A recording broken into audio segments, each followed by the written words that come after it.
لو فاكر إن الأرق مرض في حد ذاته محتاج حباية أو قرص تاخده بانتظام علشان تخف منه، فدي معلومة غلط جدا.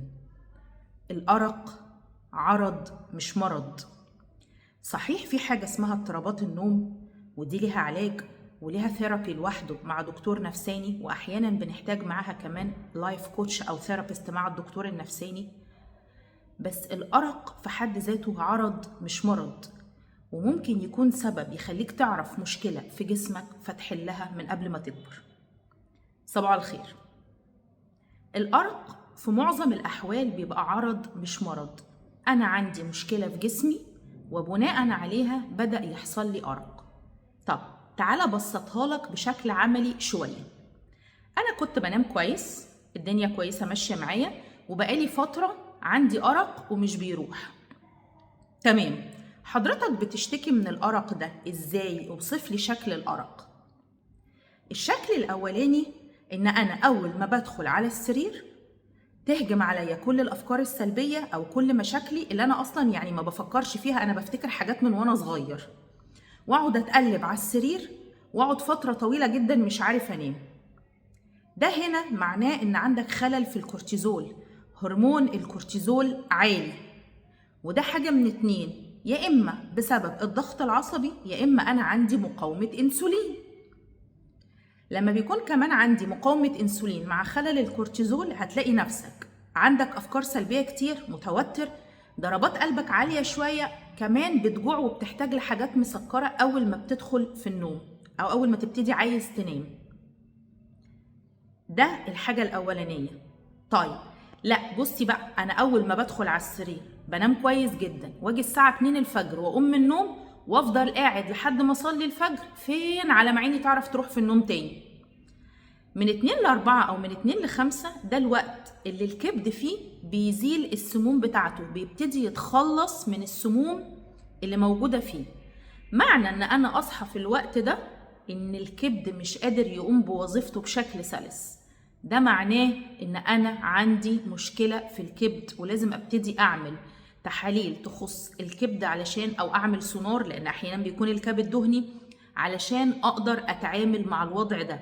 ومجرد ما السبب بيتعالج انا برجع انام تاني كويس وبانتظام. برضو الخلل او المشكلة اللي موجودة في الكبد بتعمل خلل في الكورتيزول، فبرضو تلاقي نفسك بتقوم ضربات قلبك عالية شوية، عندك عرق خفيف. هي المهم انها مرتبطة بالوقت من الساعة 2 للساعة 4، ده معناه ان انا عندي مشكلة في الكبد. طيب بصي، انا اي وقت، الشكوى الثالثة، انا بدخل انام اي وقت، نمت الساعة 9 بالليل، نمت 10، نمت 1، نمت 2، نمت 3، باجي الساعة 5 الفجر اصحى وما بعرفش انام تاني مهما احاول. ده معناه ان السيروتونين عندك قليل. ايه هو السيروتونين؟ هرمون المزاج، هرمون الروقان. وده معناه ان انا بشتكي من اكتئاب بدرجاته. طبعا في احيانا نوع من الاكتئاب احنا ما بنبقاش على درايه بيه، بعرفه منين؟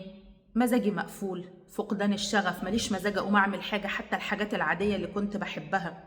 بس اكتر حاجه بتبين لي ان انا داخل في اكتئاب هو ان انا بيبقى عندي ارق، اخش انام في اي وقت، اصحى الساعه 5 الساعه 6 الصبح وما اعرفش انام تاني بعدها. السبب الرابع، انا بنام نص ساعه واقوم، نص ساعه واصحى، نص ساعه واقوم، نص ساعه واقوم.